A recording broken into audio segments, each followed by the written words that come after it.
አንድ ሰው ስሙን በወርቅ ቀለም በትልልቅ ህንፃዎች ላይ የለጠፈ ካሲኖና ሆቴል እያስተዳደረ በመጨረሻም ዓለምን ላስተዳደር ብሎ ቢነሳ ይህ ታሪክ የፊልም ነው ወይስ የቢሊዮነሩ ዶናልድ ትራምፕ እውነተኛ ህይወት? ዛሬ የምናወራው ስለ ዶናልድ ትራምፕ ነው። ዛሬ ስለ ፖለቲካ እንጣላም፣ ይልቁንም ስለ ግለሰቡ ካራክተርና ዓለምን ግራ ስላጋባው ጉዞ ነው የምናወራው።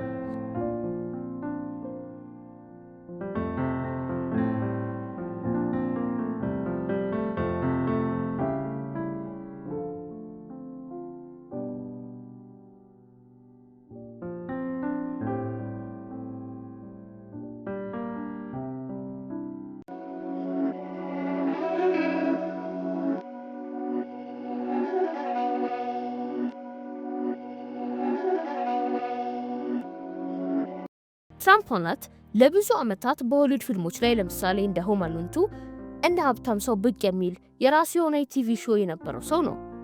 ስሙን ራሱ እንደ አንድ ብራንድ ነው የሚሸጠው። ከወርቅ የተሰሩ ወንበሮች ላይ መቀመጥ የሚወድ፣ ጸጉሩን አበጣጠር የማይቀይርና ንግግር ሲያደርግ እኔ ብቻ ነኝ የማውቀው በሚል ስሜት የሚናገር ሰው ነው። ትራምፕ ማለት ለደጋፊዎቹ ጀግና፣ ለተቃዋሚዎቹ ደግሞ ግራ የሚያጋባ ፍጥረት ነው። ዛሬ የምናወራው ለምንድን ነው ይህ ሰው ሁሌ መነጋገሪያ የሚሆነው የሚለውን ነው። ትራምፕ የቢዝነስ ሰውና የፖለቲካ ሰው መለያየትን ሰባብሮታል። ዛሬ በዓለማችን ላይ ብዙ ታዋቂ ሰዎች ወደ ፖለቲካ እንዲገቡ በር የከፈተው እሱ ነው። በተጨማሪም ትራምፕ ማህበራዊ ሚዲያን እንደ ጦር መሳሪያ የተጠቀመ የመጀመሪያው ትልቅ ሰው ነው። በአንድ ትዊት ዓለም እንዲናወጥ ማድረግ እንደሚቻል አሳይቷል። የእሱን ታሪክ ማወቅ ማለት የዛሬው ዘመን የቴሌቪዥንና ቢዝነስ ዝና እንዴት ወደ ስልጣን መንበር እንደሚመራ መረዳት ማለት ነው። ፖለቲካውን ብትወደውም ባትወደውም ትራምፕን አለማወቅ ግን የዛሬውን ዓለም አለመረዳት ነው። አንድ የሚገርም ታሪክ ልንገራችሁ። ትራምፕ ገና ወጣት እያለ አባቱ የሪል ስቴት ቢዝነስ ውስጥ እንዲገባ አደረገው። ግን ትራምፕ የአባቱን ትንሽ ቢዝነስ ወደ ግዙፍ የኒውዮርክ ማግኔት ቀየረው። ትራምፕ ታወር የተባለውን ህንፃ ሲገነባ ህንፃው ላይ ስሙን በትልቅ ወርቃማ ፊደላት መለጠፉ እኔ እዚህ ያለው የሚል የጥጋብም የጥበብ መግለጫ ነበረ። ሌላው ጉድ ትራምፕ በራሱ ቲቪ ሾው ላይ ተባረሃል የሚለውን ቃል በጣም ታዋቂ ያደረገው በኋላ ላይ ወደ ፖለቲካ ሲገባም ያው ባህሪው አልተቀየረም። ሰዎች ሲሾምና ሲሽር ልክ በቲቪ ሾው ላይ እንዳለ ሰው ነበረ። ይህ የሚያሳየው ትራምፕ የትም ቦታ ቢሆን ዶናልድ ትራምፕ ዛሬ በ2026 በዋይት ሃውስ መቀመጡ የሚያሳየው አንድ ትልቅ ነገር አለ። እሱ በፍጹም ተስፋ አይቆርጥም። በመሃል የነበሩትን ፈተናዎች፣ ክሶች ሁሉ አልፎ ተመልሶ ስልጣን መያዙ ለሱ ማሸነፍ የሚለው ቃል ትርጉም ሰጥቶታል። ይህ አይነቱ ግትርነትና ጥንካሬ በህይወታቸው ፈተና ለሚገጥማቸው ብዙ ሰዎች እንደ የጽናት ምሳሌ ሊታይ ይችላል። ትራምፕ ተሸናፊ መባል አይወድም። ለዚህም ነው ዛሬ በፕሬዝዳንትነት ወንበር ላይ ተቀምጦ እኔ አሸናፊ ነኝ እያለን ያለው። ትራምፕ ሀገሪቷ እያስተዳደረ ያለው ልክ እንደ ግዙፍ ኩባንያ ነው። ዛሬም ከሌሎች ሀገራት ጋር የሚያደርገው ግንኙነት በዲል ወይም በድርድር ላይ የተመሰረተ ነው። አሜሪካ ትቅደም የሚለው መርህ አሁንም በ2026 ይበልጥ ጎልቶ እየታየ ነው። ትራምፕ አሁን ፕሬዝዳንት ሆኖ የሚወስናቸው ውሳኔዎች በዓለም አቀፍ ደረጃ በየቀኑ በዜና ላይ ናቸው።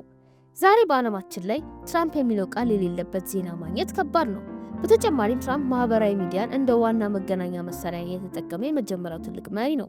አስቀድሜ እንደተናገርኩት እንደ ጦር መሳሪያ ራሱ ተጠቅሞበታል። በአንድ አጭር መልእክት ዓለም እንዲናወጥ ማድረግ እንደሚቻል አሳይቷል። የእሱን ታሪክ ማወቅ ማለት የዛሬን ዘመንና የቢዝነስ ጥበብ እንዴት ወደ ከፍተኛው ስልጣን መንበር እንደሚመራ መረዳት ማለት ነው። ፖለቲካውን ብትወደውም ባትወደውም ትራምፕን ማወቅ ግን የዛሬው ዓለም አዝማሚያ መረዳት ነው። ትራምፕ ዛሬ በ2026 በዋይት ሃውስ መቀመጡ የሚያሳየው አንድ ትልቅ ነገር አለ። እሱ በፍጹም ተስፋ አይቆርጥም። አስቀድሜ እንዳልኩት በመሃል የነበሩትን ፈተናዎች ሁሉ አልፎ ተመልሶ ስልጣን መያዙ ለእሱ ማሸነፍ የሚለው ቃል ትርጉም ሰጥቶታል። ይህ አይነት ግትርነትና ጥንካሬ በህይወታቸው ፈተና በሚገጥማቸው ብዙ ሰዎች እንደ ጽናት ምሳሌ ሊታይ ይችላል። ትራምፕ ተሸናፊ መባልን አይወድም። ለዚህም ነው ዛሬም በፕሬዝዳንትነት መንበር ላይ ተቀምጦ እኔ አሸናፊ ነኝ እያለ ደጋግሞ የሚነግረን። ትራምፕ መነጋገሪያ የሚሆነው እንደ ማንኛውም ፖለቲከኛ በወረቀት ተጽፎ የተሰጠው ንግግር ስለሚያነብ ነው። ልክ ሰፈር ውስጥ ከጓደኞቹ ጋር እንደሚቀልድ ነው። በቃላት ይጫወታል። ጠላቶቹንም ቅጽል ስም ያወጣላቸዋል። ይህ አይነቱ ንግግር ለደጋፊዎቹ እውነተኛ ነው ያስመስለዋል። ነገር ግን ለተቃዋሚዎቹ ግን ግራ የሚያጋባ ያደርገዋል። ትራምፕ ዛሬም በፖለቲካ ውስጥ ያለው ስሙ በታሪክ ውስጥ ታላቅ ሆኖ እንዲመዘገብ ስለሚፈልግ ነው የራሱን ሌጋሲ ለመገንባት ነው እየሰራ ያለው። ስልጣን ለሱ ጥበቃ ብቻ ሳይሆን ሁልጊዜም በዓለም አቀፍ መድረክ ላይ ዋና ተዋናይ ሆኖ ለመታየት የሚጠቀምበት መንገድ ነው። ትራምፕ ፖለቲካን የመረጠው ፖለቲካ ስለሚመቸው ሳይሆን ፖለቲካው ለሱ ትልቁ መጫወቻ ሜዳ ስለሆነ ነው። የትራምፕ ፕሬዝዳንትነት በሰዎች ግንኙነት ላይ አሁንም ትልቅ ተጽዕኖ አለው። ሰዎች በሱ ምክንያት ይከራከራሉ። ነገር ግን ትራምፕ ዛሬም በ2026 ዲፕሎማሲን ወደ ድርድር ቀይሮታል። ዛሬ ብዙ የዓለም መሪዎች እንደ ትራምፕ ቀጥተኛ ግልጽ መሆን ተምረዋል። ይህ በሰዎች ዘንድ ማንንም አትመኑ የሚል መንፈስ ቢፈጥርም፣ በሌላ በኩል ደግሞ ሰዎች በፖለቲካ ላይ ድምጻቸውን እንዲሰሙ አድርጓቸዋል። ትራምፕ በፕሬዝዳንትነት ወንበር ላይ ተቀምጦ ቢሆን አሁንም የሚመራው በቢዝነስ መመሪያው ነው። ለሱ ፖለቲካ ማለት ድርድር ነው። ከሌሎች ሀገራት መሪዎች ጋር ሲነጋገር እንደ ዲፕሎማት ሳይሆን እንደ ሲኢኦ ነው። ይህን ከሰጠው አንተ ምን ትሰጠኛለህ የሚለው ቀጥተኛ ጥያቄው አሁንም ዓለምን እያስጨነቀ ነው። ይህ አይነቱ አሰራር ፖለቲካው ካለበት ዝግ ያለ አካሄድ አውጥቶ ወደ ፈጣን የቢዝነስ ውሳኔ ቀይሮታል። ትራምፕ ዛሬ መነጋገሪያ የሚሆነው በሚቀጥለው ሰከንድ ምን እንደሚያደርግ ማንም ስለማያውቅ ነው። በአንድ ቀን ጠዋት በሚለቀው አጭር መልእክት የገበያን ዋጋ ሲሰቅል ወይም ደግሞ ሊያወርድ ይችላል። ይህ የማይገመት መሆን ደግሞ የእሱ ትልቁ የጥበብ መሳሪያ ነው። ተቀናቃኞቹ እርምጃውን አስቀድመው እንዳያውቁበት ያደርጋቸዋል። ዛሬ የትራምፕ ዋይት ሃውስ ልክ እንደ አንድ ላይቭ ሾው ሁል ጊዜም አዲስ ነገር ይዞ ብቅ ይላል። ትራምፕ ስሙን ልክ እንደ ወርቅ ነው የሚያየው። በ26ም ቢሆን የትራምፕ ስም በሄደበት ሁሉ ትልቅ ግርግር ይፈጥራል። የእርሱ ደጋፊዎች የሚከተሉት ፖሊሲውን ብቻ ሳይሆን ትራምፕ የሚለውን ማንነት ነው። ይህ በታሪክ ታይቶ የማይታወቅ የፖለቲከኞች የብራንድ ውህደት ነው። ትራምፕ ራሱን እንደ አንድ የማይሸነፍ ምልክት አድርጎ ስለገነባ ሰዎች በሱ ውስጥ የራሳቸውን ጥንካሬ ያያሉ። ይህ ደግሞ ለምን አሁን በስልጣን ላይ እንዳለ ትልቁ ማብራሪያ ነው። በትራምፕ ፕሬዝዳንትነት ምክንያት በሰዎች መካከል ያለው ግንኙነት አሁንም በውጥረትና በጉጉት የተሞላ ነው። ትራምፕ ምን አለ የሚለው ጥያቄ በየቀኑ በቢሮ በቤትና በሰፈር ወሬዎች ውስጥ ቁንጮ ነው። በተለይም ደግሞ በሚመራቸው አሜሪካውያን። ዛሬ በፕሬዝዳንትነት መንበር ላይ ሆኖ ደጋግሞ ያረጋገጠው አንድ ነገር አለ። እሱ ዝም ብሎ ፖለቲከኛ ሳይሆን ካልቸር ነው። ዛሬ ብዙ ወጣት ፖለቲከኞች እንደ ትራምፕ ቀጥተኛ መሆንን፣ ማህበራዊ ሚዲያን መጠቀምና ተቋማትን መሞገትን እንደ ስኬት መንገድ ይወስደውታል። ትራምፕ በታሪክ ውስጥ የሚታወሰው ፖለቲካን ከዲፕሎማሲያዊ ጨዋነት አውጥቶ ወደ ጎዳና ላይ ግልጽነት የቀየረ ሰው ተደርጎ ነው። ይህ ደግሞ እሱ ከስልጣን ከወረደ በኋላም ለብዙ ዘመናት የሚቆይ አዲስ የፖለቲካ ዘይቤ እንደሚሆን አያጠራጥርም። ዛሬም በዋይት ሃውስ ውስጥ ያለው ስሙን በታሪክ መጽሐፍት ላይ በወርቅም ቀለም ለመጻፍ ነው። ለሱ ፕሬዝዳንትነት ማለት የሪል ስቴት ቢዝነሱ ትልቁና የመጨረሻው ህንፃ ነው። በ26 እያደረጋቸው ያሉ ውሳኔዎች በሙሉ ከኔ በኋላ አሜሪካ ምን ትመስላለች ከሚለው ይልቅ ከኔ በኋላ ሰዎች ስለኔ ምን ያወራሉ የሚለውን ጥያቄ ለመሞገስ የታሰቡ ይመስላሉ ይላሉ ብዙ ተቃዋሚዎቹ። ይህ የዝና ፍላጎት ነው አሁንም ድረስ ያላረጀ ጉልበት እንዲኖረው ያደረገው። ትራምፕ ማለት እስከ መጨረሻው ሰከንድ ድረስ ተመልከቱኝ የሚል የጥበብ ሰው ነው ይሉታል። ዛሬም ቢሆን ከደጋፊዎቹ ጋር ያለ ግንኙነት ልክ እንደ አንድ የሮክ ስታርና የአድናቂዎች አይነት ነው።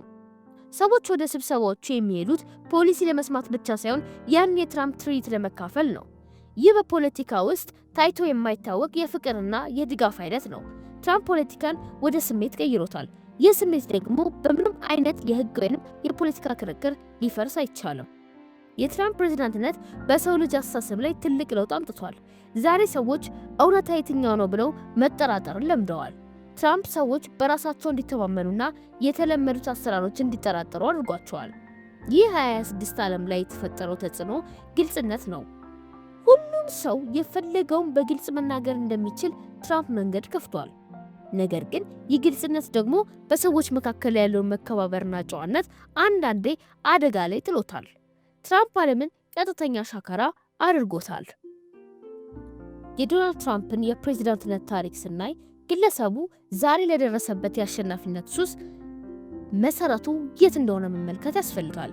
ትራምፕ የበቀለው በኒውዮርክ ኩዊንስ ውስጥ ሲሆን ያደገውም እጅግ ጥብቅና ጠንካራ ሁን በሚል ፍልስፍና በሚመራ አባት ነው። አባቱ ፍሬድ ትራምፕ ገና በልጅነቱ አንተ ገዳይ ወይም ደግሞ ንጉስ መሆን አለብህ እንጂ ተሸናፊ መሆን የለብም የሚል ትምህርት ነበር የሰጠው። ይህ በልጅነት አእምሮ ውስጥ የተተከለው አሸናፊ የመሆን ግፊት ነው ዛሬም ድረስ በሰማንያዎቹ ዕድሜው ዋይት ሃውስ ውስጥ ሆኖ እንዲፋለም የሚያደርገው። ትራምፕ በወጣትነቱ ወደ ወታደራዊ አካዳሚ ተልኮ የነበረ ሲሆን እዚያው የዲሲፕሊንና የፉክክርን ትርጉም በሚገባ ተምሯል። ከኩዊንስ ተነስቶ መንሃታንን ለመቆጣጠር ሲነሳ ብዙዎች የሰፈር ልጅ ብለው ይንቁት ነበረ። እሱ ግን በዛ ንቀት ውስጥ ሆኖ ነው የራሱን ስም በወርቅ ቀለም በህንፃዎች ላይ መለጠፍ የጀመረው። ዛሬ ላይ በዋይት ሃውስ ውስጥ ስናየው ያው ኩዊንስ ውስጥ ያደገው እልህኛ ልጅ አሁንም ዓለምን እኔ ማን እንደሆንኩኝ ያሳያቸዋለሁ እያለ እንደሆነ እንረዳለን። ታዲያ ጥያቄው ይህ ነው። ትራምፕ ታሪክ ውስጥ የሚመዘገበው በቤተሰቡ እንደተማረው ሁልጊዜም አሸናፊ ሆኖ ነው ወይስ ደግሞ ዓለምን በራሱ መንገድ የለወጠ አመፀኛ ንጉስ ተብሎ ነው? የትራምፕ ሾው በ2026 እንደቀጠለ ነው።